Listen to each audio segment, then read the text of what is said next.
4-5 વર્ષ પહેલા એક વોટ્સએપ ઉપર વિડીયો વાયરલ થઈ, તમે જોઈ હશે.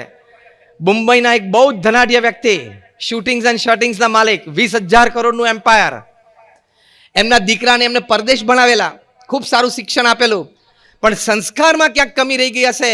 એ 20,000 કરોડનું એમ્પાયર એમને આપ્યું, શૂટિંગ્સ એન્ડ શર્ટિંગ્સ. તમને નામ યાદ આવી જશે, કારણ કે નીચેની ટેગલાઈન હતી, અ કમ્પ્લીટ પર્સનાલિટી, જેન્ટલમેન.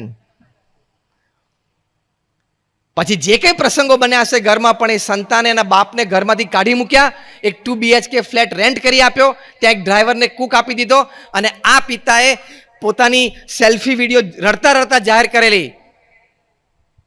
20,000 કરોડનું એમ્પાયર આપ્યું, એટલે કે શિક્ષણ પહેલા સારું આપેલું, પછી ધન સમૃદ્ધિ પણ આપી, પણ ત્રીજો સર રહી ગયો, સંસ્કાર આપવાનો, એટલે ઘરમાંથી બહાર નીકળવું પડ્યું. પછી એમણે પુસ્તક પણ મોટું લખ્યું પોતાના જીવન ચરિત્રનું, પણ કોણ જાણે રાતોરાત પછી એ પુસ્તક ગાયબ થઈ ગયું, બેન થઈ ગયું. એટલે સંસ્કાર નહીં આપો તો પ્રમુખ સ્વામી મહારાજે આ વાત કરી છે કે સંપત્તિ અને સંતતિ બે ખોવાનો વારો આવશે. એ સંસ્કારમાં પ્રથમ વાત આપણે આ કરીએ છીએ કે માતા પિતા તરીકે તમારે ઘરે વાણી અને વર્તનના વિવેક જોશે. તમે ગમે તેમ બોલો, ગમે તેમ વર્તો, એ ન ચાલે. 1996ની સાલમાં પ્રમુખ સ્વામી મહારાજ અમેરિકા ધર્મયાત્રાએ પધારેલા. અમે બધા સંતો એમની સાથે હતા. અમે સંતો ત્યાં ફેમિલી શિબિર કરતા હતા. ત્યાં ન્યુયોર્કમાં એક ફેમિલી શિબિરમાં અમે સંતો હતા. ત્યાં સવારે બાળકો સાથે, યુવાનો સાથે બેસીએ, સાંજે વડીલો સાથે બેસીએ. બાળકોને એક ફોર્મ અમે ભરાવતા હતા કે what you like about your parents and what you don't like about your parents. કે માતા પિતા માટે તમને શું ગમે છે અને શું નથી ગમતું. આ ફોર્મ ભરાવવા પાછળનો હેતુ એટલો હતો કે આપણને ખબર પડે કે બાળકોના મનમાં માતા પિતા વિશે શું વિચારો ચાલે છે. તમને આશ્ચર્ય થશે કે 8-10 વર્ષની ઉંમરના બાળકોએ જ્યાં વાત લખેલી, એમાં પેરેન્ટ્સ વિશે શું ગમે છે એના કરતાં નથી ગમતું એ કોલમમાં વધારે લખેલું હતું. આવું એટલે કહું છું તમને જાણપણું રહે. એક 8 વર્ષના બાળકે લખેલું કે I don't like the way in which my parents treat my grandparents at home. 8 વર્ષના બાળકે આ લખેલું શું કે જે રીતે મારા માતા પિતા ઘરે મારા દાદા દાદીને ટ્રીટમેન્ટ આપે છે ને મને નથી ગમતું. નાઉ ચેક યોર સેલ્ફ. તમારા વૃદ્ધ માતા પિતાના જમવાના સમયે જો થાળી પછાડી, તમે એક થાળીનો રણકાર 25 વર્ષ પછી સાંભળવા માટે તૈયારી રાખજો. થાળીઓ ના પછાડતો તો તાલીઓ પાડજો. એક બીજા 8-9 વર્ષના બાળકે લખેલું કે I don't like the way in which my parents fight with each other in my presence. એટલે મારી હાજરીમાં મારા માતા પિતા એકબીજા સાથે ઊંચા સાથે બોલીને ઝઘડે છે, મને નથી ગમતું. તમારે કદાચ ઝઘડવું હોય તો છોકરા સ્કૂલે જઈને રાહ જોજો, પછી બારણું બંધ કરીને બોક્સિંગ રિંગમાં આવી જજો. એમની હાજરીમાં નહીં ઝઘડવાનું, નહીં તો એના સંસ્કાર પડી જાય, એટલે કે કુસંસ્કાર પડે. એટલે તમારે આ શિક્ષણ તો આપણે વાત થઈ, સંસ્કાર આપવા હશે તો પહેલી અગત્યની વાત છે તમારા વાણી અને વર્તનમાં તમારે વિવેક જોશે. હવે સંસ્કાર એટલે શું? આપણે સંસ્કાર શબ્દ બહુ સાંભળ્યો છે, ખૂબ બોલ્યા પણ છીએ, પણ what does it practically mean? એનો પ્રેક્ટિકલ મતલબ શું છે? તો સંસ્કાર, જે આપણને વાત કરી કે પરલોકની વિદ્યા, સંસ્કાર એટલે અનંત પ્રકારના જે સદગુણો છે એના જીવનમાં કેળવાય. સત્ય છે, દયા છે, અહિંસા છે, બ્રહ્મચર્ય છે, અન્યને મદદરૂપ થવું, અન્ય માટે પ્રેમ રાખવો, આવા અનંત પ્રકારના જે સદગુણો છે એના જીવનમાં કેળવાય, એ સંસ્કાર છે. એમ કરતા કરતા એ સદગુણોની સર્વોચ્ચ કક્ષા કે ભગવાન પ્રત્યેને શ્રદ્ધા અને ભક્તિ જાગે. અત્યારે પરમ પૂજ્ય મહંત સ્વામી મહારાજ છે, એવા મહાન સંત પ્રત્યે એમને આદર પ્રેમ જાગે, અને એ દ્વારા એ સત્શાસ્ત્રો પ્રમાણે પોતાનું પવિત્ર જીવન બનાવે, એને સંસ્કાર કહેવાય. પ્રમુખ સ્વામી મહારાજ એક વખત અમદાવાદમાં હતા. એક IAS થનાર યુવાને પ્રમુખ સ્વામી મહારાજને પ્રશ્ન પૂછ્યો કે જીવનના અંતે મૃત્યુ નિશ્ચિત છે, તો પછી જીવન જીવવાનો હેતુ શું છે? બહુ જ સ્પષ્ટ પ્રશ્ન પૂછાયેલો. પ્રમુખ સ્વામી મહારાજે પોતાના વિશાળ અનુભવ પરથી, પોતાના શાણપણામાંથી અને આપણા સત્શાસ્ત્રો કથિત માર્ગના આધારે ત્વરિત ઉત્તર આપ્યો. પ્રમુખ સ્વામી મહારાજ 5 વાક્ય બોલ્યા. પહેલો ઉત્તર પ્રમુખ સ્વામી મહારાજે આપ્યો કે પોતાની સાંસારિક જવાબદારીઓ બરોબર નિભાવવી. આ બહુ જ મોટા સંસ્કાર છે. બીજી વાત પ્રમુખ સ્વામી મહારાજે કરી કે સત્શાસ્ત્રો પ્રમાણે પવિત્ર જીવન જીવવું, અને પોતાનું કાર્ય નીતિમત્તાથી કરવું. આ સંસ્કાર. આપણે વાત શું કરીએ છીએ? સંસ્કાર શબ્દનો પ્રેક્ટિકલ અર્થ શું? સંસ્કાર શબ્દથી આપણે સમજવાનું શું છે? ત્રીજી વાત પ્રમુખ સ્વામી મહારાજે કરી કે જેટલી થાય એટલી આપણે અન્યને મદદરૂપ થવું. આ મદદ અને સેવાના સંસ્કાર, સમાજ સેવાના સંસ્કાર. ચોથી વાત પ્રમુખ સ્વામી મહારાજે કરી જીવન જીવવાના હેતુમાં કે ભગવાન પ્રત્યેની શ્રદ્ધા અને ભક્તિ દ્રઢ કરવા. આ ભક્તિ સંબંધી સંસ્કાર. અને પાંચમી વાત પ્રમુખ સ્વામી મહારાજે કરી કે પોતાના આત્માનું કલ્યાણ કરવું. આ પાંચ વાત આપણા જીવનમાં બને એટલે સમજી લેવાનું કે આપણે પૂર્ણ રીતે સંસ્કારિત છીએ. Again I am repeating fast. પહેલી વાત, પોતાની સાંસારિક જવાબદારીઓ બરોબર નિભાવવી. બીજી વાત, સત્શાસ્ત્રો પ્રમાણે પવિત્ર જીવન જીવવું અને પોતાનું કાર્ય નીતિમત્તા અને પ્રામાણિકતાથી કરવું. ત્રીજું, અન્યને મદદરૂપ થવું. ચોથું, ભગવાન પ્રત્યેની શ્રદ્ધા અને ભક્તિ દ્રઢ કરવા. અને પાંચમું, પોતાના આત્માનું કલ્યાણ કરવું. તમારી આખા દિવસની પ્રવૃત્તિમાં તમે જે પણ નાના મોટા કાર્ય કરતા હો એ કાર્યોનો લક્ષ્ય આ પાંચમાંથી એક હોય અથવા બે હોય તો અથવા પાંચ હોય તો તમે સમજવાનું કે તમે તમારા જીવનમાં સંસ્કારના માર્ગે ચાલી રહ્યા છો. You can check for your self. આ પાંચ વાત તમારા જીવનમાં રોજ બનતી હોય તો સમજવાનું તમે સંસ્કારિત છો, તમારામાં સંસ્કાર છે. This is practicals. આ સંસ્કારનો પ્રેક્ટિકલ અર્થ છે. સ્પષ્ટ શબ્દોમાં, સાદા શબ્દોમાં, આપણને સમજાવ્યા શબ્દોમાં પ્રમુખ સ્વામી મહારાજે સમજાવ્યું. એમનો જન્મ શતાબ્દી મહોત્સવ છે. આ એમના ઉપદેશ ઉપર લક્ષ્ય રાખીએ આપણે સુખી થશું, પરિવાર સુખી થશે, સમાજ સુખી થશે. એ જન્મ શતાબ્દી મહોત્સવે એમણે જે એમના જીવનકાળ દરમિયાન દુનિયાના 60 દેશોમાં 18,000 ગામો અને શહેરોમાં વિચરણ કર્યું છે વ્યક્તિ, પરિવાર અને સમાજના ઉત્કર્ષ માટે. 3.5 લાખ ઘરોમાં એમણે વ્યક્તિગત પધરામણી કરી છે. 7.5 લાખ પત્રોનો ઉત્તર આપ્યો છે. At an unbelievable average of reading and answering more than 70 letters a day without a Sunday for 45 years. 45 વર્ષ સુધી રોજના 70 પત્રો વાંચ્યા અને ઉત્તર આપ્યો છે.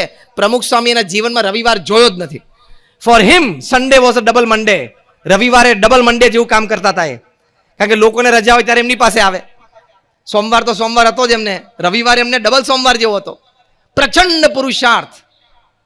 વ્યક્તિના જીવનમાં ચારિત્રનું ઘડતર થાય. વ્યક્તિ પારિવારિક વ્યક્તિ યથાર્થ અર્થમાં બને. વ્યક્તિ સામાજિક વ્યક્તિ યથાર્થ અર્થમાં બને. વ્યક્તિ એ દેશનો નાગરિક યથાર્થ અર્થમાં બને. એની માટે પ્રમુખ સ્વામી મહારાજે પોતાનું 95 વર્ષનું જીવન ખર્ચી નાખ્યું અને આજે મહંત સ્વામી મહારાજ 90 વર્ષે પરિશ્રમી બન્યા છે. આપણે ભાગ્યશાળી છીએ કે આપણને એવા મહાપુરુષોના સાનિધ્યમાં આ જીવનકાળ દરમિયાન આપણને રહેવા મળ્યું. પ્રમુખ સ્વામી મહારાજે 40 લાખ લોકોને વ્યક્તિગત મુલાકાત આપી, એમના પ્રશ્નો સાંભળ્યા, સમજ્યા, એમાં એમને માર્ગદર્શન આપ્યું, ઉત્તર આપ્યો. આજે તમને સમાજમાં એક પણ વ્યક્તિ એવી નહીં મળે કે જેમ કે મારે એક પ્રશ્ન હતો, મેં પ્રમુખ સ્વામી મહારાજને વ્યક્તિગત પૂછેલો, એમને મને માર્ગદર્શન આપેલું. મારે એક પ્રશ્ન હતો, મેં પ્રમુખ સ્વામી મહારાજને પત્ર લખેલો, એમને મને લેખિત ઉત્તર આપેલો. મારે એક પ્રશ્ન હતો, મેં પ્રમુખ સ્વામી મહારાજને ટેલિફોન કરેલો, એમને મને માર્ગદર્શન આપ્યું અને એ માર્ગદર્શન પ્રમાણે મેં કર્યું અને હું દુઃખી છું એવો એક વ્યક્તિ તમને સમાજમાં નહીં મળે. એનું કારણ શું? એનું કારણ એ હતું કે પ્રમુખ સ્વામી મહારાજે આપેલા દરેક ઉત્તર અને માર્ગદર્શન સમાધાનમાં પાછળ સંસ્કાર સંબંધી વાત હતી. એટલા માટે વ્યક્તિ સુખી થાય. સમાધાન તો હતું જ, પણ એ સ્પષ્ટ સમાધાનની સાથે એ વ્યક્તિના ચારિત્ર ઘડતરની વાત હતી. એટલે સોનામાં સુગંધ પડી અને એને પ્રશ્નનું સમાધાન પ્રાપ્ત થયું. પ્રમુખ સ્વામી મહારાજે આ મુલાકાતો આપી, પત્ર લખ્યા, પધરામણીઓ કરીમાં લાખો લોકોને નિર્વ્યસની કર્યા. લાખો લોકોની કુટેવો ટાળીને સુટેવો દ્રઢ કરાવી. લાખો લોકોના કુસંસ્કાર દૂર કરીને એને સારા સંસ્કાર પ્રમુખ સ્વામી મહારાજે પ્રદાન કર્યા. સ્વામી વિવેકાનંદ એમના અનુભવ પરથી આ વાત માટે એક સુંદર વાત લખી છે કે the greatest, the highest and the noblest contribution that anybody can give. 4-5 વર્ષ પહેલા એક વોટ્સએપ ઉપર વિડીયો વાયરલ થઈ, તમે જોઈ હશે.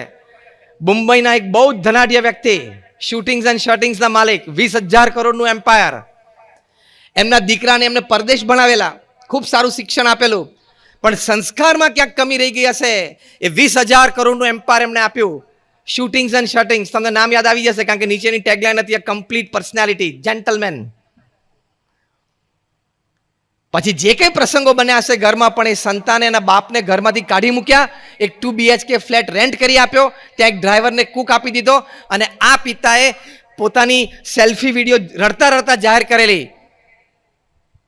20,000 કરોડનું એમ્પાયર આપ્યું. એટલે કે શિક્ષણ પહેલા સારું આપેલું, પછી ધન સમૃદ્ધિ પણ આપી, પણ ત્રીજો રહી ગયો સંસ્કાર આપવાનો, એટલે ઘરમાંથી બહાર નીકળવું પડ્યું. પછી એમણે પુસ્તક પણ મોટું લખ્યું પોતાના જીવન ચરિત્રનું, પણ કોણ જાણે રાતોરાત પછી એ પુસ્તક ગાયબ થઈ ગયું, બેન થઈ ગયું. એટલે સંસ્કાર નહીં આપો તો પ્રમુખ સ્વામી મહારાજે આ વાત કરી છે કે સંપત્તિ અને સંતતિ બે ખોવાનો વારો આવશે. એ સંસ્કારમાં પ્રથમ વાત આપણે આ કરીએ છીએ કે માતા પિતા તરીકે તમારે ઘરે વાણી અને વર્તનના વિવેક જોશે. તમે ગમે તેમ બોલો, ગમે તેમ વર્તો, એ ન ચાલે. 1996ની સાલમાં પ્રમુખ સ્વામી મહારાજ અમેરિકા ધર્મયાત્રાએ પધારેલા. અમે બધા સંતો એમની સાથે હતા. અમે સંતો ત્યાં ફેમિલી શિબિર કરતા હતા. ત્યાં ન્યુયોર્કમાં એક ફેમિલી શિબિરમાં અમે સંતો હતા. ત્યાં સવારે બાળકો સાથે, યુવાનો સાથે બેસીએ, સાંજે વડીલો સાથે બેસીએ. બાળકોને એક ફોર્મ અમે ભરાવતા હતા કે what you like about your parents and what you don't like about your parents. કે માતા પિતા માટે તમને શું ગમે છે અને શું નથી ગમતું. આ ફોર્મ ભરાવવા પાછળનો હેતુ એટલો હતો કે આપણને ખબર પડે કે બાળકોના મનમાં માતા પિતા વિશે શું વિચારો ચાલે છે. તમને આશ્ચર્ય થશે કે 8-10 વર્ષની ઉંમરના બાળકોએ જે વાત લખેલી, એમાં પેરેન્ટ્સ વિશે શું ગમે છે એના કરતાં નથી ગમતું એ કોલમમાં વધારે લખેલું હતું. આવું એટલે કહું છું તમને જાણપણું રહે. એક 8 વર્ષના બાળકે લખેલું કે I don't like the way in which my parents treat my grandparents at home. 8 વર્ષના બાળકે આ લખેલું શું કે જે રીતે મારા માતા પિતા ઘરે મારા દાદા દાદીને ટ્રીટમેન્ટ આપે છે ને મને નથી ગમતું. નાઉ ચેક યોર સેલ્ફ. તમારા વૃદ્ધ માતા પિતાના જમવાના સમયે જો થાળી પછાડી, તમે એક થાળીનો રણકાર 25 વર્ષ પછી સાંભળવા માટે તૈયારી રાખજો. થાળીઓ ના પછાડતો તો તાલીઓ પાડજો. એક બીજા 8-9 વર્ષના બાળકે લખેલું કે I don't like the way in which my parents fight with each other in my presence. એટલે મારી હાજરીમાં મારા માતા પિતા એકબીજા સાથે ઊંચા સાથે બોલીને ઝઘડે છે, મને નથી ગમતું. તમારે કદાચ ઝઘડવું હોય તો છોકરા સ્કૂલે જઈને રાહ જોજો, પછી બારણું બંધ કરીને બોક્સિંગ રિંગમાં આવી જજો. એમની હાજરીમાં નહીં ઝઘડવાનું, નહીં તો એના સંસ્કાર પડી જાય, એટલે કે કુસંસ્કાર પડે. એટલે તમારે આ શિક્ષણ તો આપણે વાત થઈ, સંસ્કાર આપવા હશે તો પહેલી અગત્યની વાત છે તમારા વાણી અને વર્તનમાં તમારે વિવેક જોશે. હવે સંસ્કાર એટલે શું? આપણે સંસ્કાર શબ્દ બહુ સાંભળ્યો છે, ખૂબ બોલ્યા પણ છીએ, પણ what does it practically mean? એનો પ્રેક્ટિકલ મતલબ શું છે? તો સંસ્કાર જે આપણે વાત કરી કે પરલોકની વિદ્યા, સંસ્કાર એટલે અનંત પ્રકારના જે સદગુણો છે એના જીવનમાં કેળવાય. સત્ય છે, દયા છે, અહિંસા છે, બ્રહ્મચર્ય છે, અન્યને મદદરૂપ થવું, અન્ય માટે પ્રેમ રાખવો, આવા અનંત પ્રકારના જે સદગુણો છે એના જીવનમાં કેળવાય, એ સંસ્કાર છે. એમ કરતા કરતા એ સદગુણોની સર્વોચ્ચ કક્ષા કે ભગવાન પ્રત્યેને શ્રદ્ધા અને ભક્તિ જાગે. અત્યારે પરમ પૂજ્ય મહંત સ્વામી મહારાજ છે, એવા મહાન સંત પ્રત્યે એમને આદર પ્રેમ જાગે, અને એ દ્વારા એ સત્શાસ્ત્રો પ્રમાણે પોતાનું પવિત્ર જીવન બનાવે, એને સંસ્કાર કહેવાય. પ્રમુખ સ્વામી મહારાજ એક વખત અમદાવાદમાં હતા. એક IAS થનાર યુવાને પ્રમુખ સ્વામી મહારાજને પ્રશ્ન પૂછ્યો કે જીવનના અંતે મૃત્યુ નિશ્ચિત છે, તો પછી જીવન જીવવાનો હેતુ શું છે? બહુ જ સ્પષ્ટ પ્રશ્ન પૂછાયેલો. પ્રમુખ સ્વામી મહારાજે પોતાના વિશાળ અનુભવ પરથી, પોતાના શાણપણામાંથી અને આપણા સત્શાસ્ત્રો કથિત માર્ગના આધારે ત્વરિત ઉત્તર આપ્યો. પ્રમુખ સ્વામી મહારાજ 5 વાક્ય બોલ્યા. પહેલો ઉત્તર પ્રમુખ સ્વામી મહારાજ આપ્યો કે પોતાની સાંસારિક જવાબદારીઓ બરોબર નિભાવવી. આ બહુ જ મોટા સંસ્કાર છે. બીજી વાત પ્રમુખ સ્વામી મહારાજે કરી કે સત્શાસ્ત્રો પ્રમાણે પવિત્ર જીવન જીવવું અને પોતાનું કાર્ય નીતિમત્તાથી કરવું. આ સંસ્કાર. આપણે વાત શું કરીએ છીએ? સંસ્કાર શબ્દનો પ્રેક્ટિકલ અર્થ શું? સંસ્કાર શબ્દથી આપણે સમજવાનું શું છે? ત્રીજી વાત પ્રમુખ સ્વામી મહારાજે કરી કે જેટલી થાય એટલી આપણે અન્યને મદદરૂપ થવું. આ મદદ અને સેવાના સંસ્કાર. સમાજ સેવાના સંસ્કાર. ચોથી વાત પ્રમુખ સ્વામી મહારાજે કરી જીવન જીવવાના હેતુમાં કે ભગવાન પ્રત્યેની શ્રદ્ધા અને ભક્તિ દ્રઢ કરવા, આ ભક્તિ સંબંધી સંસ્કાર. અને પાંચમી વાત પ્રમુખ સ્વામી મહારાજે કરી કે પોતાના આત્માનું કલ્યાણ કરવું. આ પાંચ વાત આપણા જીવનમાં બને એટલે સમજી લેવાનું કે આપણે પૂર્ણ રીતે સંસ્કારિત છીએ. Again I am repeating fast. પહેલી વાત, પોતાની સાંસારિક જવાબદારીઓ બરોબર નિભાવવી. બીજી વાત, સત્શાસ્ત્રો પ્રમાણે પવિત્ર જીવન જીવવું અને પોતાનું કાર્ય નીતિમત્તા અને પ્રામાણિકતાથી કરવું. ત્રીજું, અન્યને મદદરૂપ થવું. ચોથું, ભગવાન પ્રત્યેની શ્રદ્ધા અને ભક્તિ દ્રઢ કરવા. અને પાંચમું, પોતાના આત્માનું કલ્યાણ કરવું. તમારી આખા દિવસની પ્રવૃત્તિમાં તમે જે પણ નાના મોટા કાર્ય કરતા હો, એ કાર્યોનો લક્ષ્ય આ પાંચમાંથી એક હોય અથવા બે હોય તો અથવા પાંચ હોય તો તમે સમજવાનું કે તમે તમારા જીવનમાં સંસ્કારના માર્ગે ચાલી રહ્યા છો. You can check for your self. આ પાંચ વાત તમારા જીવનમાં રોજ બનતી હોય તો સમજવાનું તમે સંસ્કારિત છો, તમારામાં સંસ્કાર છે. This is practicals. આ સંસ્કારનો પ્રેક્ટિકલ અર્થ છે. સ્પષ્ટ શબ્દોમાં, સાદા શબ્દોમાં, આપણને સમજાવ્યા શબ્દોમાં પ્રમુખ સ્વામી મહારાજે સમજાવ્યું. એમનો જન્મ શતાબ્દી મહોત્સવ છે. આ એમના ઉપદેશ ઉપર લક્ષ્ય રાખીએ આપણે સુખી થશું, પરિવાર સુખી થશે, સમાજ સુખી થશે. એ જન્મ શતાબ્દી મહોત્સવે એમણે જે એમના જીવનકાળ દરમિયાન દુનિયાના 60 દેશોમાં 18,000